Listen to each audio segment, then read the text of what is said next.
All right, so I just saw that, and I was like, oh, let me check the other side.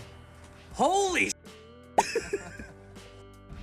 Oh yeah, can't forget the kicker of why this car came in.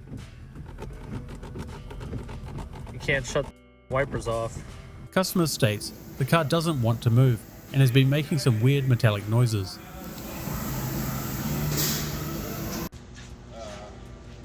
Not only does this car have cats, it also has a rabbit. Hi, little buddy. Another quality used vehicle.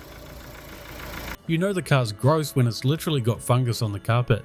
And yes, those little puffs of smoke are more spores coming out of them. So, people, this is why we say to do check to buys. This came here for a check to buy, and yeah, no. So, that's one problem. Now this is literally what holds the transmission up, by the way. Yeah, that's, you might think that's really bad, right? How about that? Yeah, see, this is why you do check to buys, people. Okay, not to mention you come to the back of this rot box and the whole rear cross member is just toast, guy. Look at this, got a little hole in it from the rot. Like, look at all this rot, guy. This car's probably gonna sell for like 8 grand or something like that. Of all the most random things we've seen in a customer's car, this might just take the cake for being the weirdest. Customer wanted us to check out his rock lights that he did not want us to install for him. I started to see this bundle, and looks like he brought it and tied it to a radius arm. Where are we going with this? Across the bushing of the radius arm, across the transmission cross member.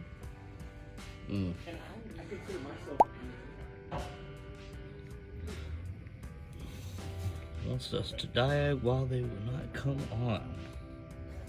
Alright, let's do this. This is what was found in a 1978 Porsche's fuel tank after sitting for the last 25 years.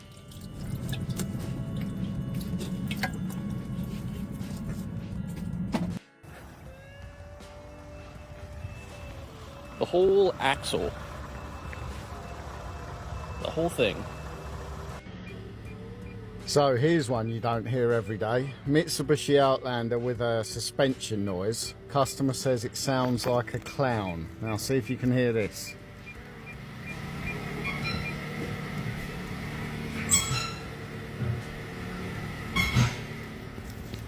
I guess Mercedes is hoping whoever's trying to steal this car has epilepsy as a last resort anti-theft deterrent. This customer got tyres at another shop and they said their camber issue was due to a bent rotor. Not quite. This $220,000 G-Wagon got completely killed by the audio control unit.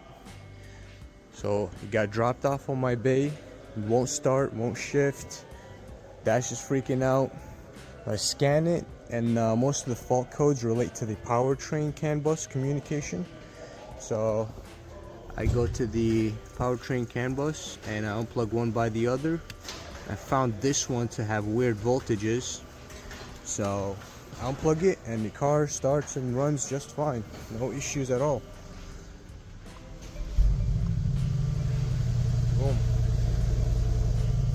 So I'm looking at the wiring diagram trying to figure out what it is, because I don't have any fault codes anymore on the powertrain. I just have an audio fault code, and it came back to this. So this is the control unit for the audio, and I believe it's on the powertrain CAN bus, because these cars have like fake engine noise piped through the speakers, so it needs to know if you're revving it to pipe in more noise. And that turned this thing into a total brick. Looks like this customer's got an aftermarket ant farm going on in their screen.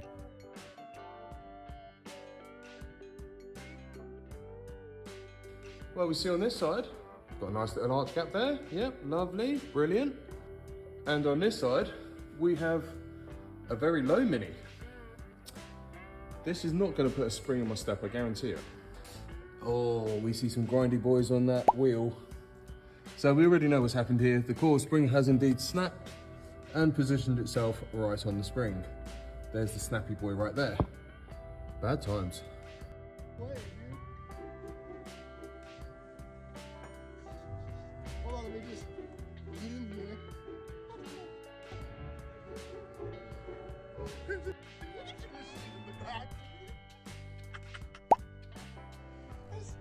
There's no way. Oh my God.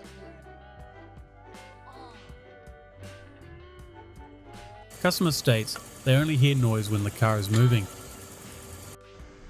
Another day, another M260/M264.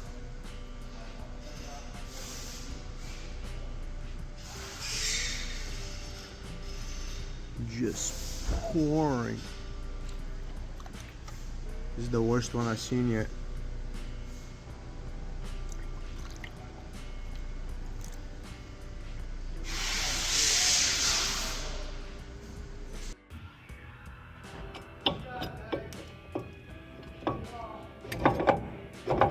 Customer states they heard a ping and a pop after starting their Jeep in the garage and found this piece on the ground. It only had 18,000 miles too.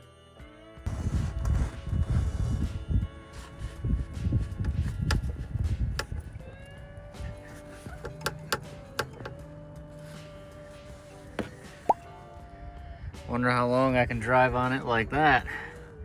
I ain't even attached anymore. Oh boy. Oh boy.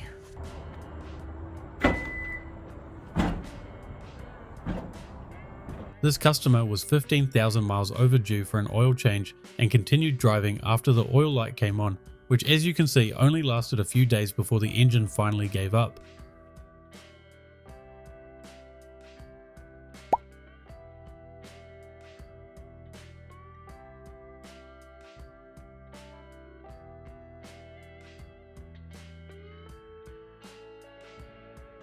Customer states, CEL on, oil light, shut off engine message came on, had it towed in. It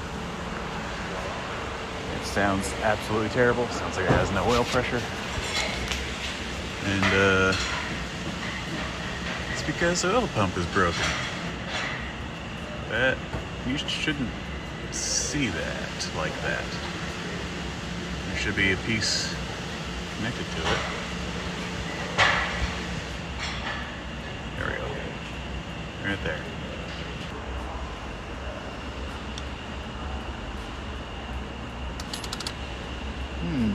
Yes. That's not in one piece anymore. So we have got a Ford Fiesta ST in. It's modified, it's got a lot of stuff on it, it's got a big brake kit on the front. Customer reports horrendous braking noise. We have the worst side. Look at that crack. Now that is cracking stuff. Look what it's done to the disc. Terrible. I've never quite seen it. From what we can work out, that is the wrong grade of aluminium. They should really be made out of steel in my opinion. They have ruined a set of discs, ruined a set of pads, and them caliper carrier brackets are not even fit for the scrap. That could have been a bad day. The owner of this car genuinely asked the mechanics if they could repair this instead of having to buy a new tyre.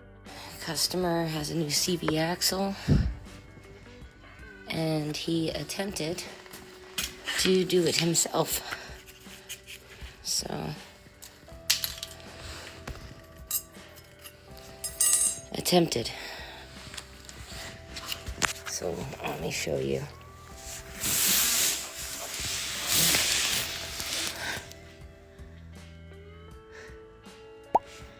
What we're working with.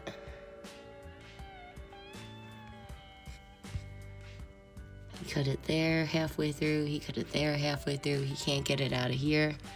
Customer states Chewbacca is in their seat. 2016 GMC Canyon, right? Customer states, at night, the dash can't see well, right?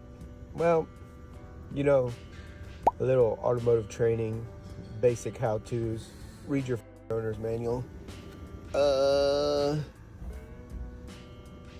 it'd save you an hour diag time. Customer states there's a noise when going over bumps.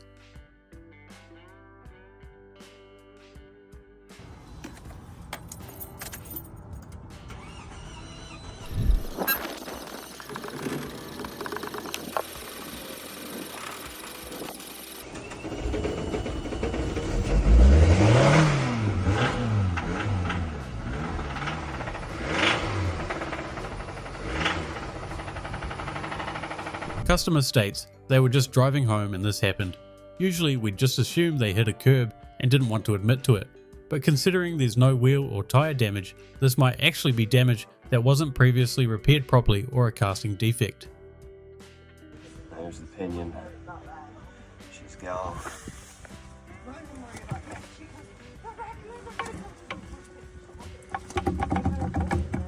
Gnarly.